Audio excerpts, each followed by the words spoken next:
기도하시겠습니다. 할렐루야. 자, 인사하시겠습니다. 주의 평화가 함께 하시길 빕니다. 하나님의 놀라운 은총이 성도님들에게 넘치기를 축원합니다.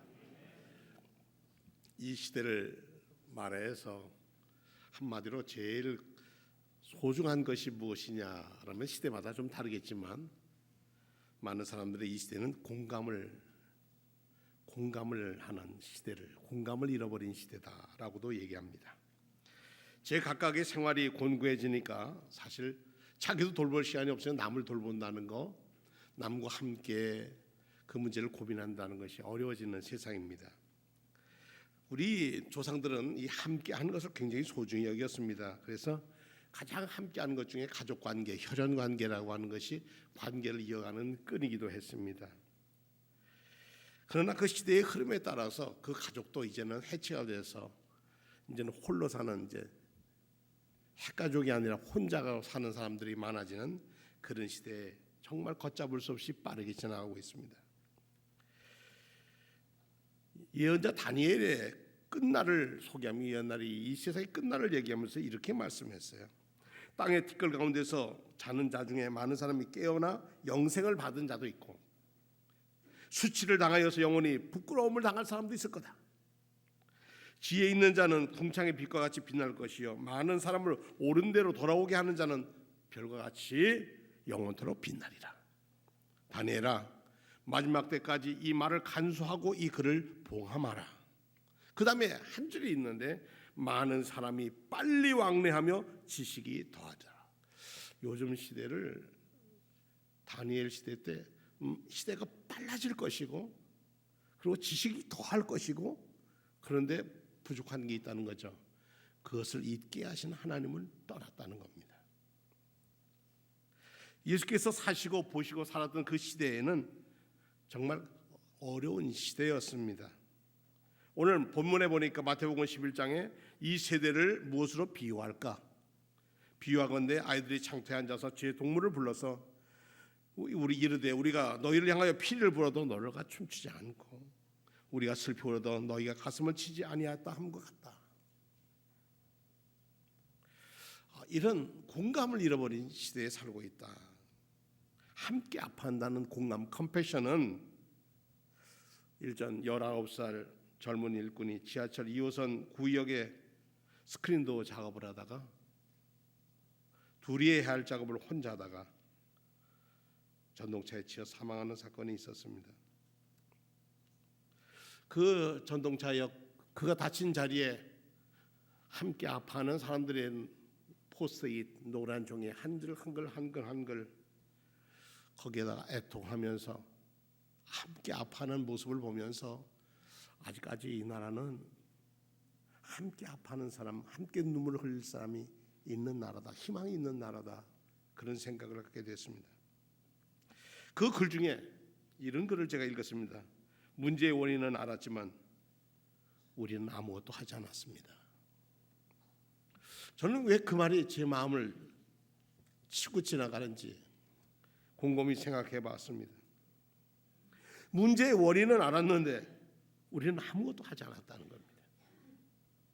한국 교회가 이 세상에서 우리를 보고 손가락질하는 이유는, 그리고 공격당하는 것은 그리스도의 가르침대로 믿음이 없다고 하는 게 아니라 그 믿음대로 해가지 않는다는 것 때문에 우리가 비판을 받는 게 아니겠습니까?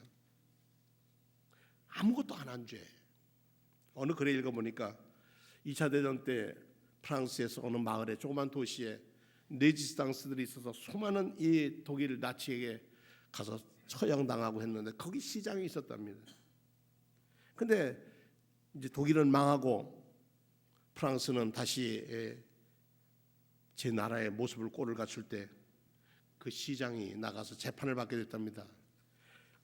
재판관 앞에서 그는 난 아무것도 한 일이 없습니다. 난 아무것도 누구에게 해코지한 적도 없습니다. 그러니까 그 재판장이 하는 말이 당신이 아무것도 하지 않았다는 게 바로 죄라 그랬답니다. 여러분들은 어려서 해가 지도록 동네 아이들하고 무슨 놀이를 하고 지냈습니까? 근데 요즘은 아이들이 함께 놀이를 하는 시대는 지났습니다. 오늘 저희 오르간이 처음 들어왔는데요. 처음 연주하는데 방식이 달라졌어요. 예전에는 저게 아날로그 방식으로 음을 저항을 조절해서 오르간에 소리를 냈는데 이제는 그 시대가 넘어서 미디를 통해서 음원을 채취해서 미디를 통해서 조합을 하고 해야 소리가 나는 겁니다. 작긴 작아졌는데 용량은 더 커진 거예요. 그러니까 처음 하게 되면 이거 어떻게 해야 되나 훈련되고 연습이 되어야 아름다운 소리가 나오죠. 그렇습니다. 함께 놀고 함께 아파하던 그런 시대를 떠나서 이제 혼자만 있다 보고 홀로 있다가 고독사하는 이런 시대가 이 시대의 한 단편이기도 합니다. 저는 구약 성경을 읽노라면 하나님께서는 시대의 위기 때마다 하나님의 사람들을 보내셨습니다.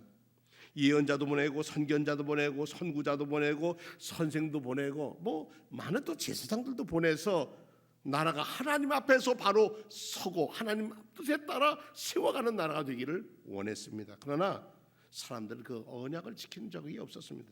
처음에는 지키는 듯 하다가 조금만 편해지면 자기 중심으로 바꿔지는 겁니다. 말라기 4장 마지막 장에 보면 여호와께서 정하신 날이 있다는 거예요. 만군의 여호와가 이르노라 보라 용광로 불같은 날이 이르니 교만한 자와 악을 행하는 자는 다 지푸라기 같은 용광로에 지푸라기 들어가면 뭐 날아가 버리가 없죠. 그 이른 날에 그들을 살라 그 뿌리와 가지는 남기지 않을 것이오되 내 이름을 경외하는 너희에게는 공의로운 해가 떠올라서 치료하는 광선을 비추리니 너희가 나가서 외양골에서 나온 송아지같이 뛰리라. 치유하는 광선은 어디에 있는가? 하나님께로 돌아가서 그 하나님의 빛 앞에 설 때에 치료하는 광선이 우리를 치유하신다는 거죠. 나는 그 빛을 안 볼래요 하고 등 돌리면은 그 빛을 볼 수가 없습니다. 우리가 하나님의 말씀 앞으로 하나님의 은혜 앞으로 나가지 아니하면 하나님의 은총을 덧입을 수가 없습니다. 선견자, 선지자, 예언자란 말은 히브리 말로 나비라고 하는 말로 씁니다. 예수님이 찾아왔던 그 세례 요한이 제자들이 떠난 후에 예수님께서 제자들에게 선구자의 역할이 무엇이어야 하는지를 물어봤습니다. 선구자는 시류에 따라 사는 사람도 아니고 풍속에 물들거나 지향 없이 흔들리는 사람이나 약자의 이권운동에 목을 매는 이들도 아닙니다. 자연과 역사 속에서 하나님의 뜻을 알아서 백성들에게 전하는 역사적 방향을 바꾸는 사람들입니다. 세례 요한의 회개 운동은 하나님 아버지를 떠난 이스라엘을 하나님 아버지께로 돌아오게 하는 회개 운동이었습니다. 아모스 3장 7절에 보니까 주 여호와께서는 자기 비밀을 그 종 선지자들에게 보이지 아니하시고는 결코 행하심이 없다. 그 선지자를 통해서 하나님의 뜻이 전달되었다는 것입니다. 사자가 부르짖은 즉 누가 두려워하지 아니하겠느냐. 사자가 으르렁대면 사람들이 두려워하죠. 주 여호와께서 말씀하신 즉 누가 예언하지 아니하겠느냐.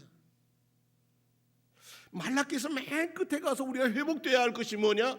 하나님 앞에서 바른 예배를 드리는, 영과 진리로 드리는 예배를 하나님은 찾으신다는 겁니다. 어느 유럽의 어느 나라에서 새 도시를 건설하게 되었답니다. 참 아름다운 자연이 있는 곳에 도시를 건설하는데 왕이 여기에 세울 도시를 한번 신하들에게 설계를 하라고 그랬답니다. 그래서 이것저것 설계를 다 하고 뭐 거기에 저 여러 자리들 뭐에 쓸 거 다 잘했는데 그러면 도시 가장 중심부에는 무엇을 놓아야 할 거냐. 뭐 많은 사람이 의견을 가지고 경론을 했답니다. 경론 끝에 그 도시 가장 광장 중앙부에는 이 시대의 아픔을 안고 하늘의 음성을 들어 치유하는 교회가 세워져야 한다.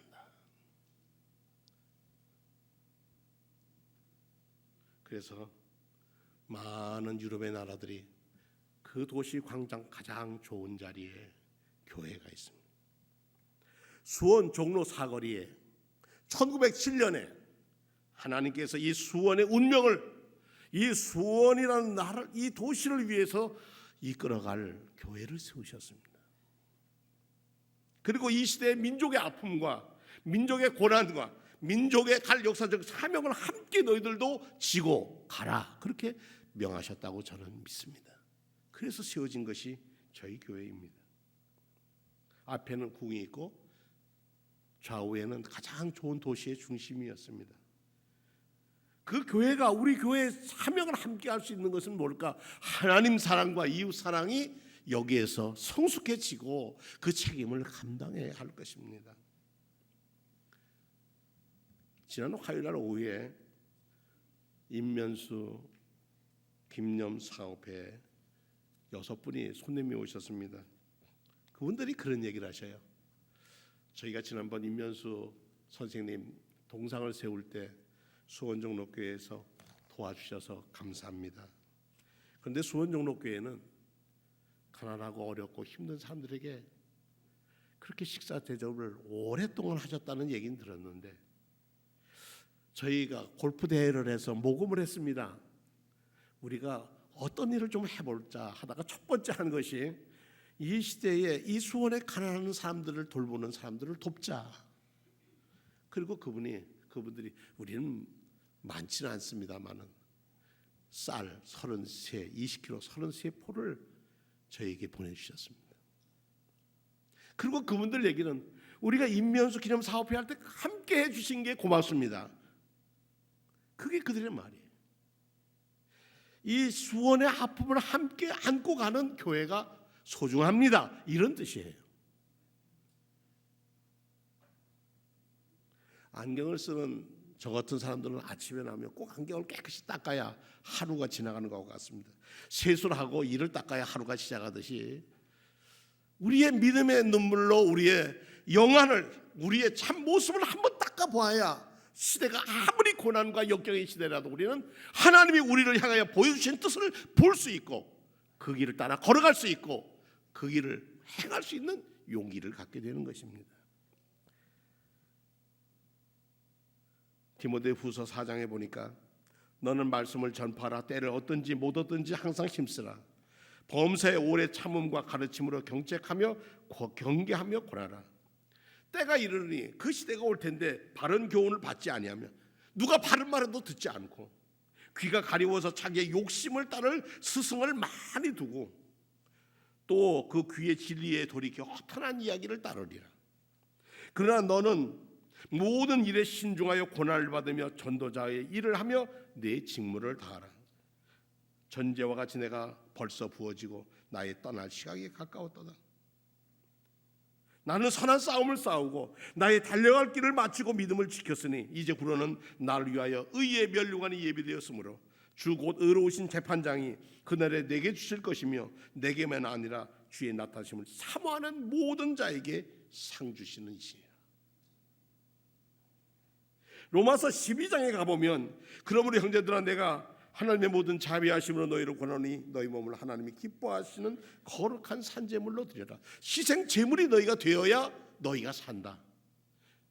어떤 능력에도 하나님의 사랑 안에서 우리를 끊을 수 없는 능력의 끈이 너희와 함께 있기를 원한다고 로마 교회에 보낸 편지였습니다.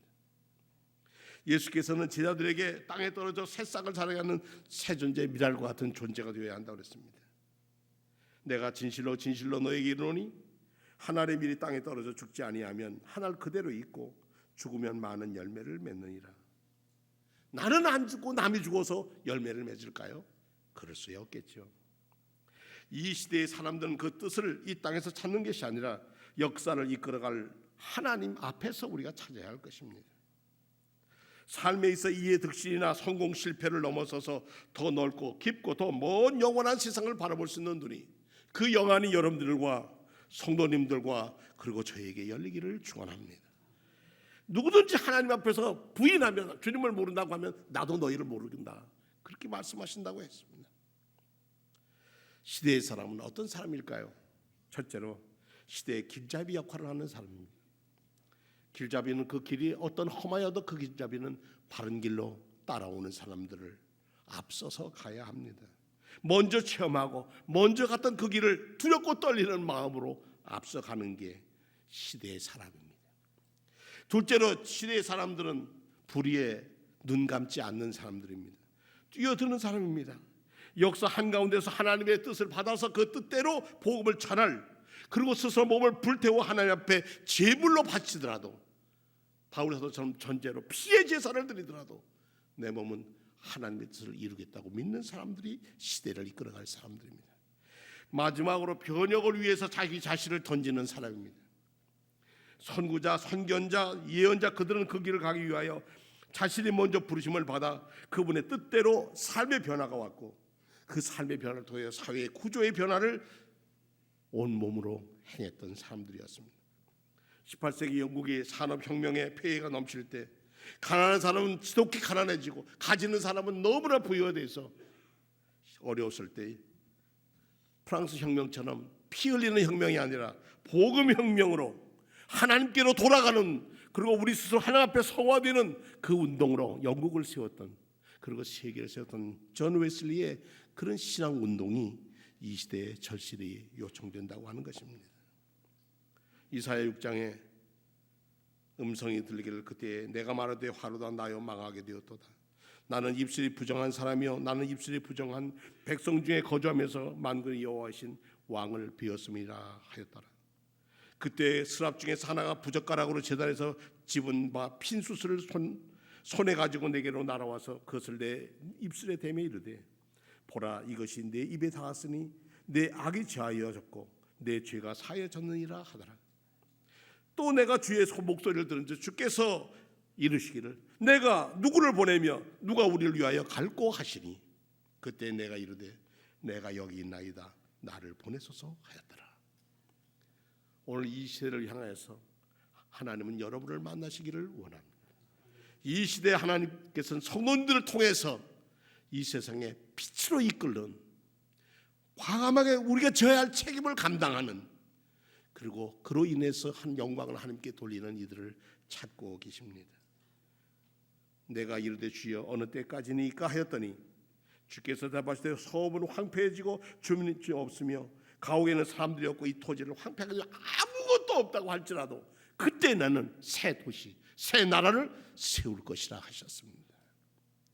이는 하나님이 이 시대를 향한 일꾼들을 찾고 계십니다.